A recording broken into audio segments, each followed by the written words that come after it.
I'm Julie Kohler, host of the White Picket Fence podcast. If you've read the opinion section of any newspaper lately, you've probably come across think pieces, panicking about falling marriage rates. They make sweeping claims that getting married will make you happier, healthier, and wealthier. Some even say that getting married is a way to stick it to the elites.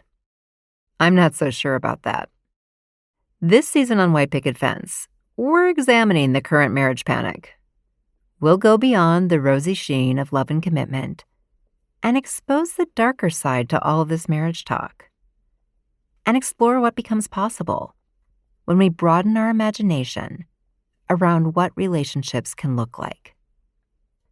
Listen and subscribe wherever you get your podcasts.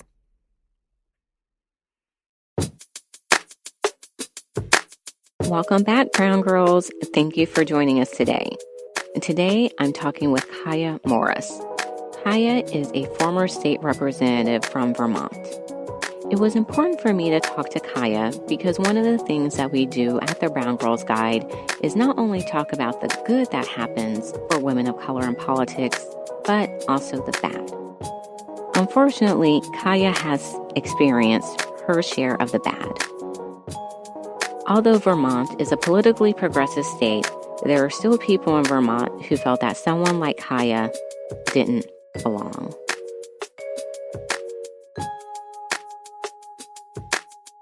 Unfortunately, this is something I hear from women of color who are running for office often. Will I be stopped when I'm canvassing? Will people listen to me? Will they look past my hair to actually understand the important things that are coming out of my mouth? Running for office is hard, but it's even harder for women of color. But we know women like Kiah are able to overcome and persevere and do what is best for them and their community. Today, she shares her story with us. I am so excited to speak to you today. I've always admired you from afar. We've, talked on Twitter and email. So really appreciate having you here today for our first season.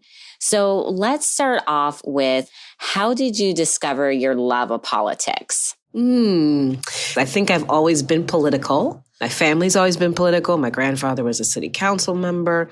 I had always worked on the Clinton campaign first time around.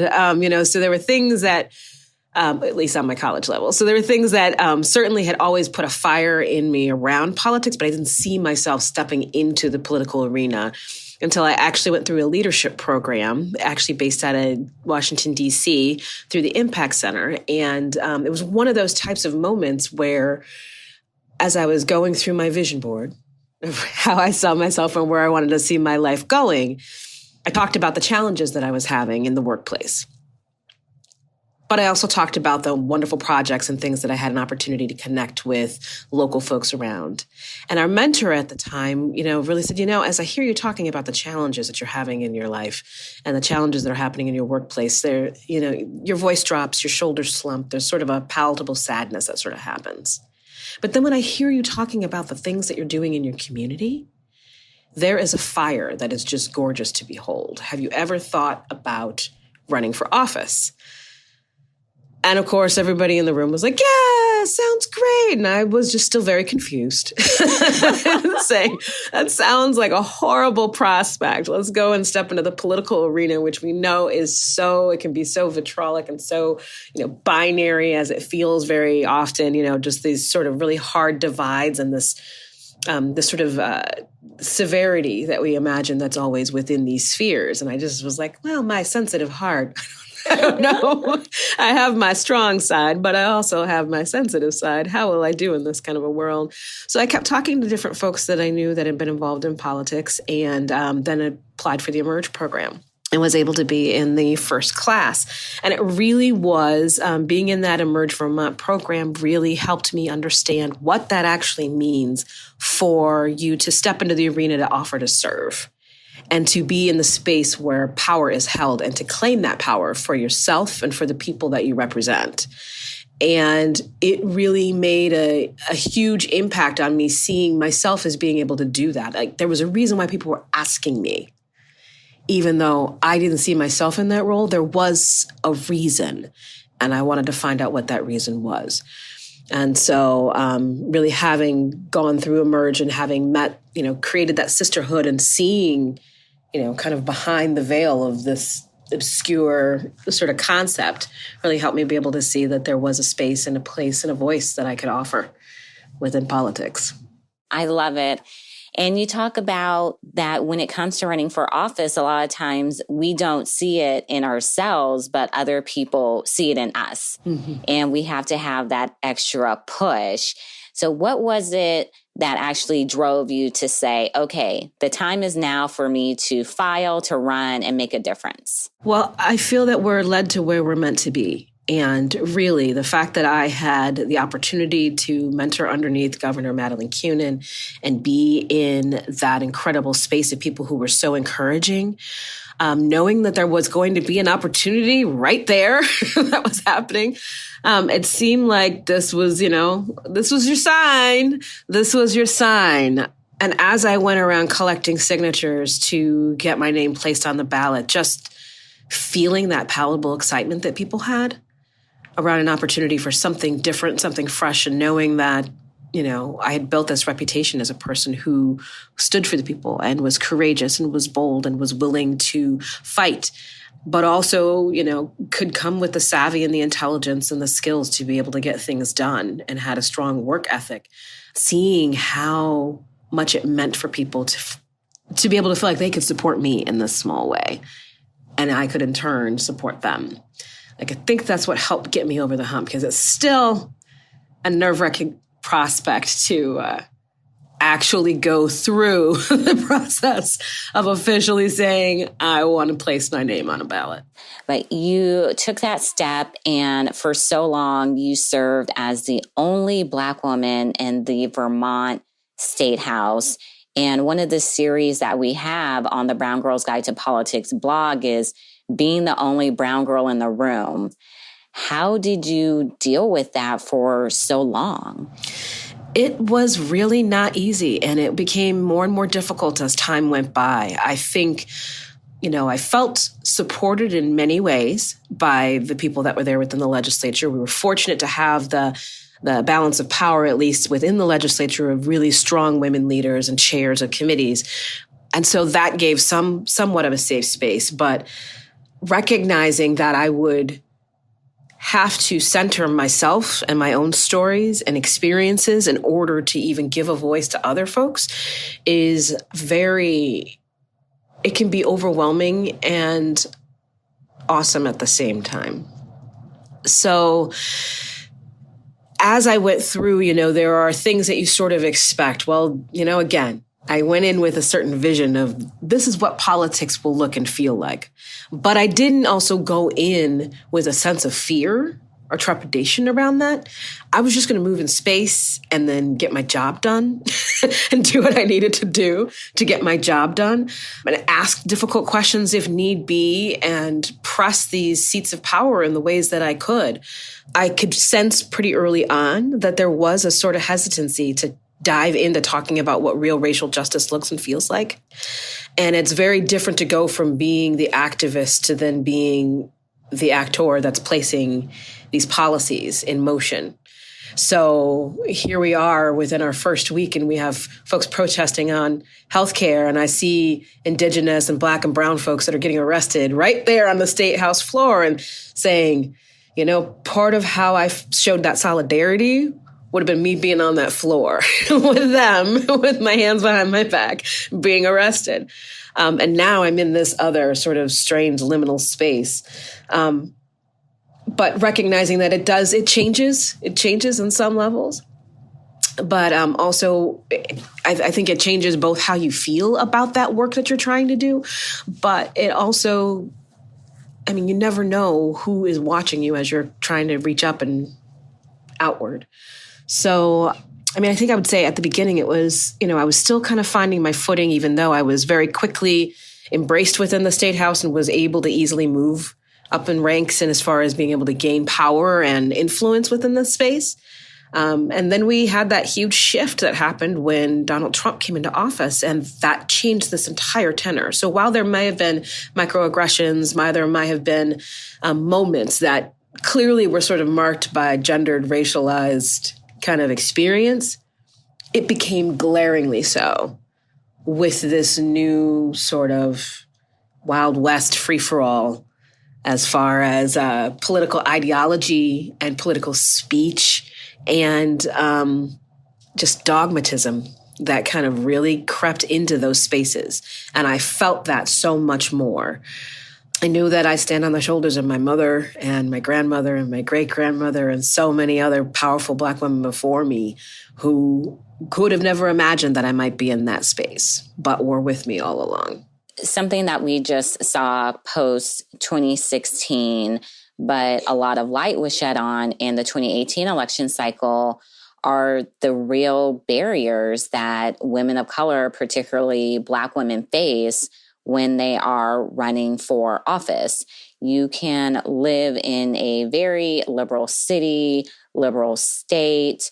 Something I say all the time is, yes, you can be a Democrat, but you can be a Democrat and be racist, sexist, homophobic. Mm-hmm. It really exists.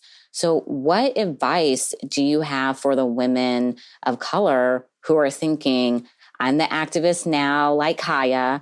I want to be up there on that dais, but the harassment scares me. Well, I think recognizing, that systemic racism is a part of our lives everywhere. But what changes, what shifts when you go from being the public to then being the public figure is that it becomes acceptable for people to attack you. It is constitutionally protected in some instances. It is absolutely the scrutiny, the well-earned scrutiny that our government has, the well-earned distrust that the public has for our governmental institutions and our systems. You are now seeking to be a part of that. And so you are now suspect, whether you deserve it or not. And I will posit that you don't deserve it to start off with, but understand that from a public's perspective, that is a birthright that is built into the way that we treat public service. And that there is an additional level of scrutiny that you will face that is very real. And so you have to be confident in yourself enough to know that as people are going to question your life story, because they will, and as they may try to shout you down or cut you off, as you were going to struggle to gain every single vote that you can possibly get, you will have all the tools you need. They are within your DNA to be able to still do the work that you want and you believe that you should be able to do. I think as we think about running for office, one of the challenges that I pose to folks, because it's frequently a question of, well, can you raise the money, right? That's always the question. Are we able to raise the money to run for office? But the question is not just what happens to run for office, what happens when you get there?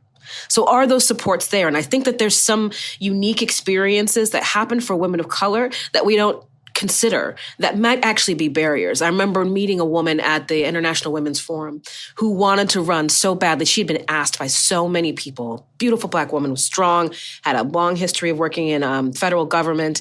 And people said, you really should consider running. And she said, I have this fantastic federal job with benefits and I'm a single mom. And so the concept of having to leave that job without a guarantee of what's going to happen next and how I'm going to be able to mitigate that with the responsibilities, the duties, and the love that I have for wanting to raise my child makes it so on some levels it is not accessible to me. Do we have even baseline things like support systems for childcare? That's a very real thing. There's plenty of funny stories you can find on the internet that I've told of my son coming with me to the State House and having his say about more than a few things in the Judicial Committee, and other times when he's interrupted the governor in the middle of his interviews because That is real life, and that is part of that real life. But that is something that I went ahead and said, we're going to go ahead and try to find a way to make it work, even though it's not workable. And we need to be able to change the systems in ways that will make it workable. So that is really, really key. And if we're thinking as well around some of these other positions, so we can think Congress, and in Congress, you're going to get paid a living wage. You will be paid well, you will receive benefits. But when we look for many lower offices in some states, those finances are just not there. And so there's this double ask that happens for you where you have to both have the financial means to be able to run, but then also to be able to maintain in that space. And for me, that is racialized because it's actually asking for Black women to not only sacrifice to serve, but then to sacrifice in a multitude of other ways that we might not have to ask that of the elderly white retiree or the person who already came in with wealth. So I encourage people to ask, so not only what do I have here, but then what happens when I get there? And so if I am also encountering acts of racism, acts of bigotry, acts of discrimination and sexism, how do we really deal with this? Do we deal with this in meaningful ways of great real conversations? Are we allowing for a narrative to call us out when we're speaking our truths instead of hearing, acknowledging, and honoring our voices? Are we being censored, sanctioned? Do we have resolutions brought up to ask us to be silent? What are these things that impact us when we get there? So it's not just, do I have enough gas in the car to make that journey, but then where will I put my head down once I get to my destination? What you said, it reminded me so much of a discussion we just had at Power Rising, a conference for Black women. And we did a session on running for office. And one of the women said, okay, so I have to make a certain amount of money, right? And I have to have my taxes together and I have to have this type of job. And just because of what our political system looks like, that is what people believe they have to aspire to just to get their foot in the door. Yes. And I was looking at her and was like, I started just shaking my head. And Glenda from Higher Heights was in the back of the room and she started shaking her head. And we said, this is part of the problem, is that we don't have enough people that look like us in elected office to show that you can do it too. So we have to be the ones to start to change it.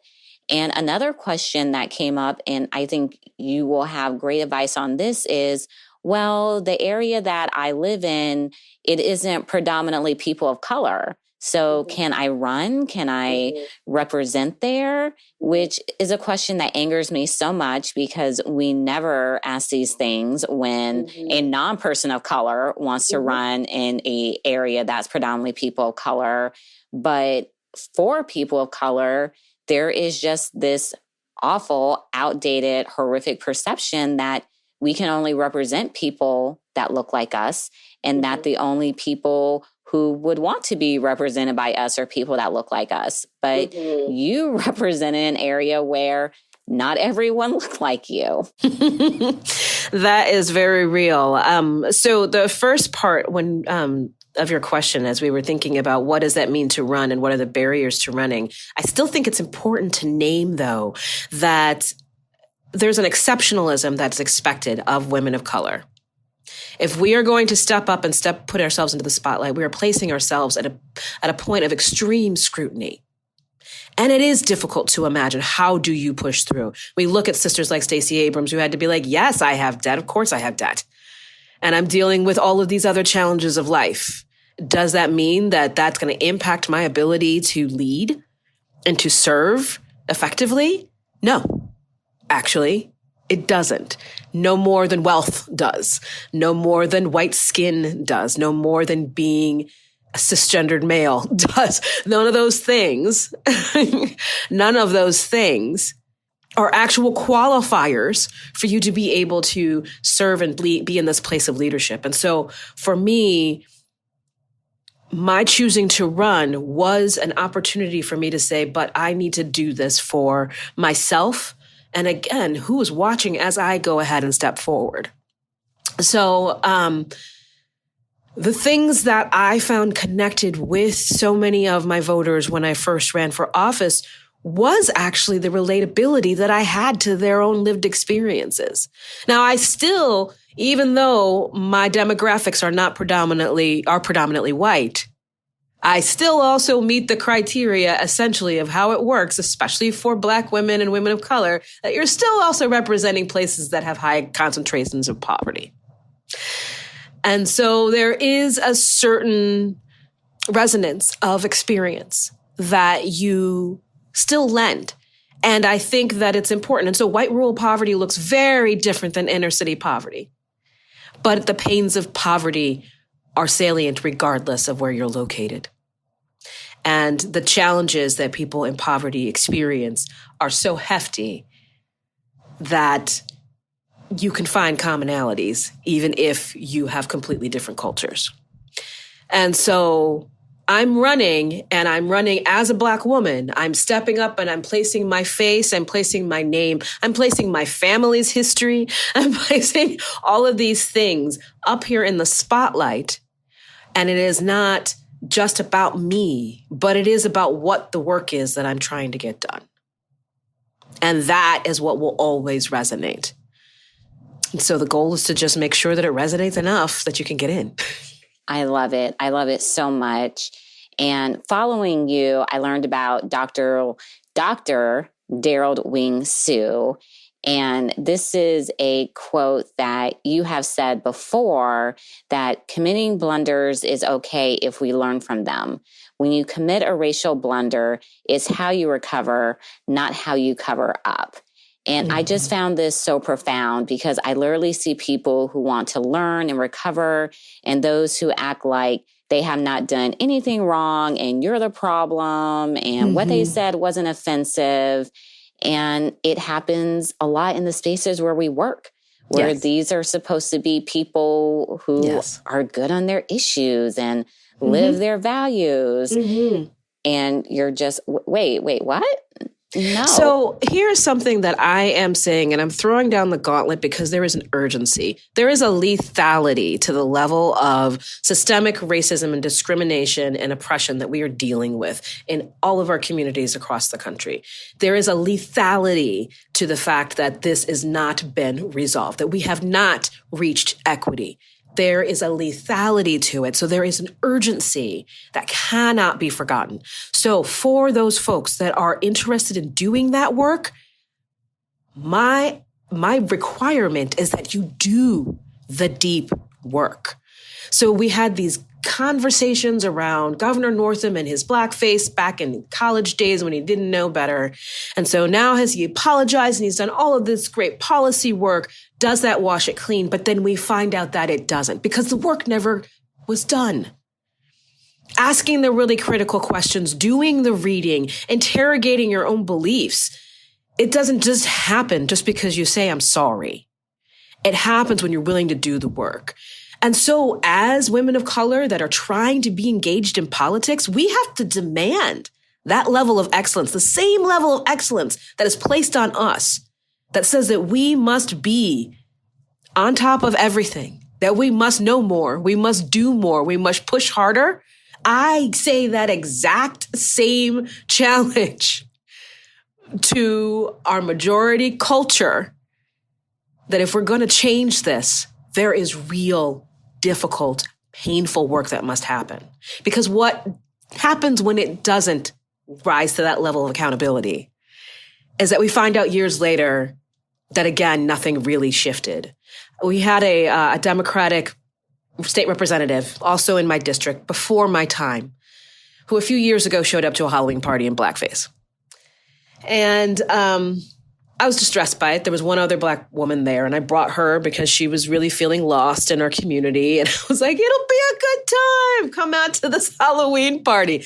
And then this is what we're faced with, right?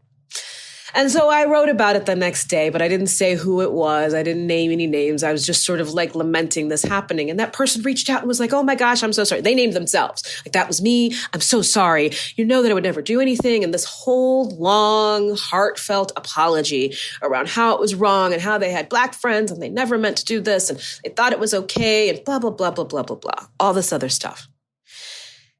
Now, here we are, and I'm in this situation where I'm dealing with incredible amounts of online scrutiny and harassment. And that same former elected official still has a D next to his name, according to Wikipedia, gets on and talks about how I've been a race baiter before I even ran for office and about how I've made everything about race and I just came from Chicago to destroy the state of Vermont and to self-promote and all of these other things. So that person didn't do the work. And as a Black woman, I am not allowed that space. We're seeing this happening on a national stage to some of our sisters that are in our government right now, that we are not allowed to stumble. We are not allowed to stumble without being vilified.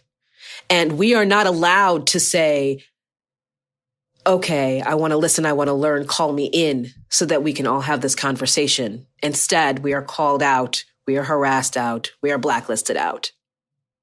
So, as these women that are trying to seek these seats of power, we must demand, if we're going to look for equity, we must demand equal accountability and proof of actual reparations done. Oh, you just spoke to my soul. Just everything that you said. I know I relate to it 100%. And I know there are so many women that are listening that also relate to it, because that is what happens. You try to elevate the conversation and it can easily get turned around on you and you're the problem and you're awful and you don't like me but I have Black friends. And then did you just really say that? That has nothing to do with what we're talking about. We're talking about what you did and why it was offensive. And we do have so much work to do. And a lot of it gets lost when we do see great women like you getting elected. We have our great new women of color in Congress. People just think, but it's fine. They're getting elected. All is good. No, there's still so much work to do. So much work to do, and demand that work, because we don't have time. We don't have the luxury of time to wait for people to be comfortable to make the changes that are necessary. And that is the strength that we carry. That is the strength of our DNA, and that is the strength that's within our bones.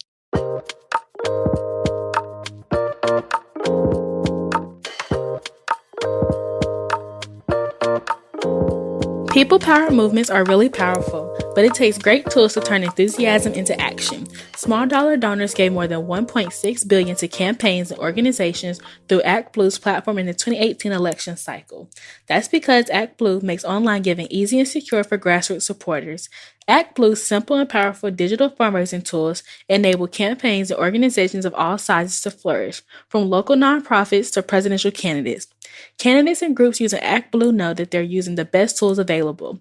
Act Blue is a nonprofit and a tech organization, so its tools are rigorously A/B tested, automatically mobile optimized, and constantly being improved. That's why Act Blue is the online fundraising platform of choice for thousands of Democratic campaigns and progressive organizations. Special thanks to Act Blue for their support of this first season of the Brown Girls Guide to Politics. Act Blue is responsible for the content of this advertising.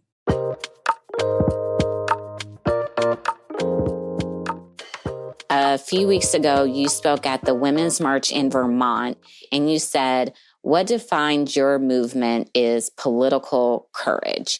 And I was just really moved by your remarks, just like I'm moved by this conversation. So tell us a little bit more about your political courage. I believe that political courage has to be centered on and focused on making the types of changes, pushing forth the types of policies, the conversations, the work that needs to get done to elevate women of color, to centralize the needs of the oppressed, and to dismantle these systems of oppression. It is saying things that may not be popular. It is pushing forth policies that may be uncomfortable, but we know that they're necessary. We know that they're necessary. It is around standing clearly within your values and your morals and being able to speak with that clarity of knowing that you might not get reelected, but understand that those seats of power never belonged to you. They were given to you by the people. And so if you are not serving the people, or if the environment has changed in a way that your voice is not able to remain salient, you've done your job. Because at the end of the day, you have to sleep with yourself at night. And you have to feel comfortable with the choices that you're making. I have a really difficult story that I've only recently started talking about. And it was on a bill that was one of the most challenging ones that I've ever dealt with.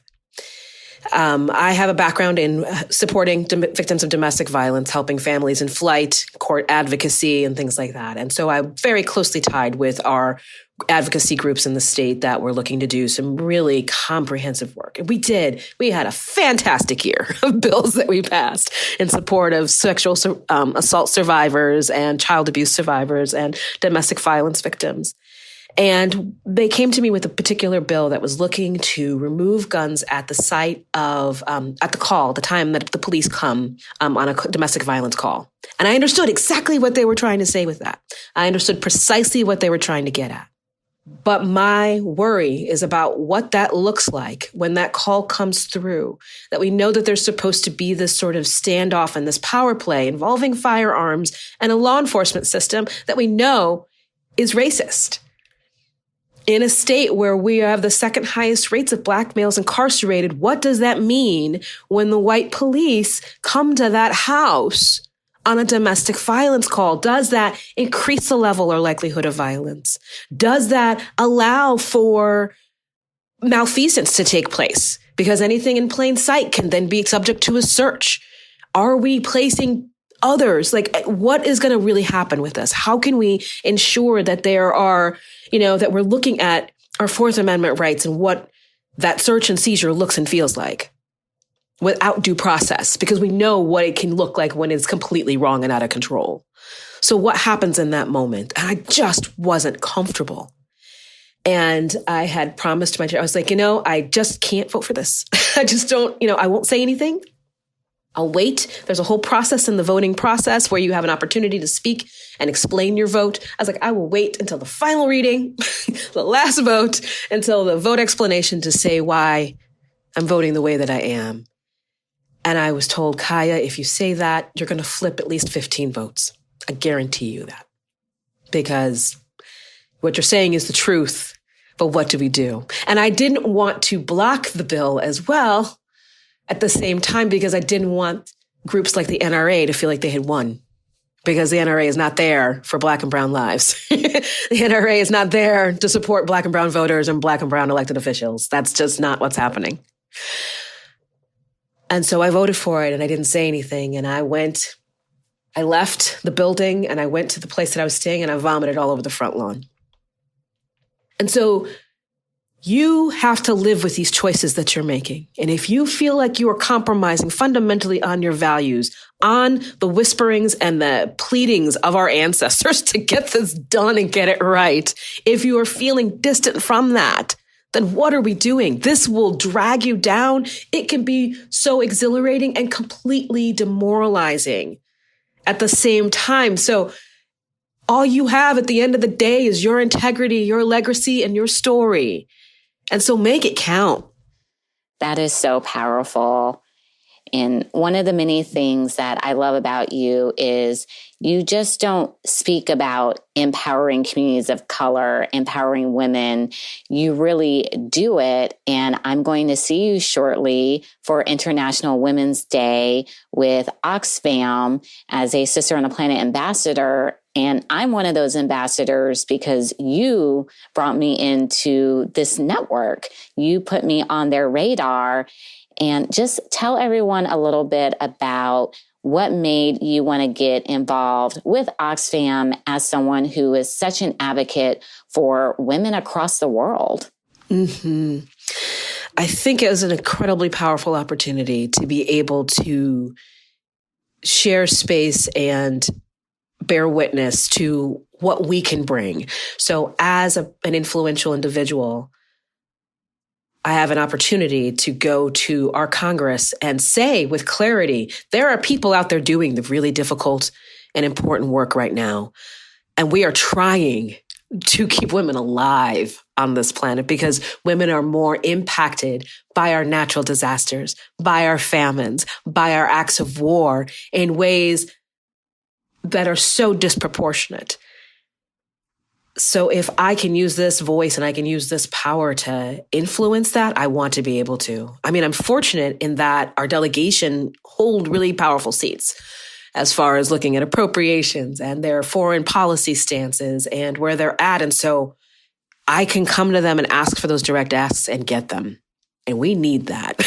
And we need people who are willing to come and speak very clearly and to show that there are others that are looking to our elected officials, looking to our government to do the right thing.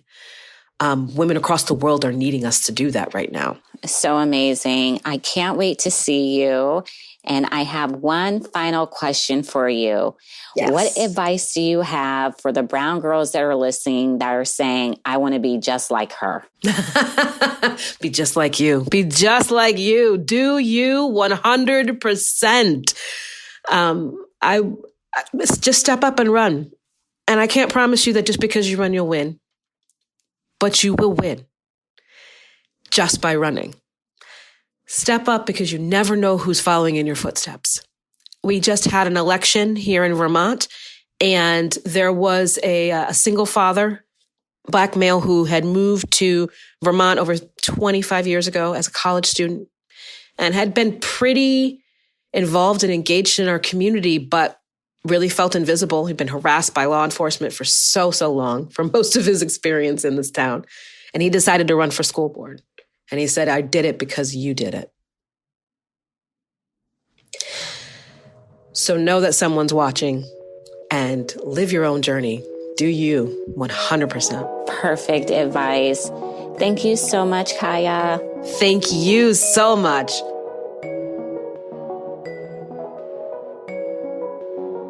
I hope you enjoyed hearing this conversation with Kiah. It's very rare that we're able to talk with a woman of color who openly and honestly shares her trials and tribulations, her struggles and her successes, and the work that she does trying to make her state, her country, better.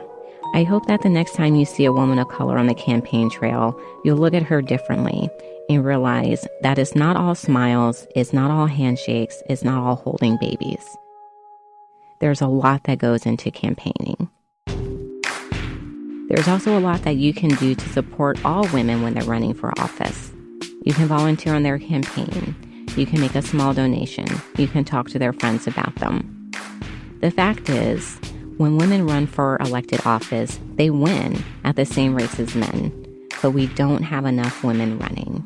And when women have to experience sexism, misogyny, and racism, it is a key factor that contributes to them not wanting to run for office. But as we learned from Kiah, don't let that deter you. We need you to run.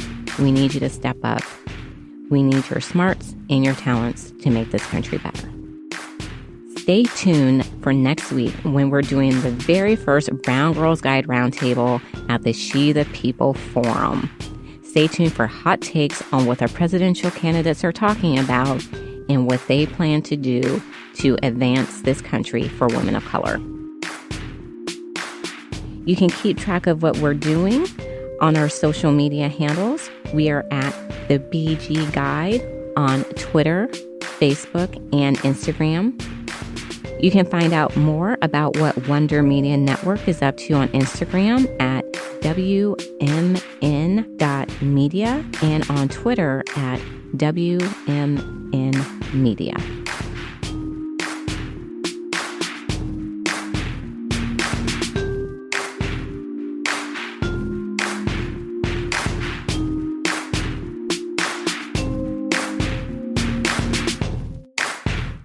It's an intense one.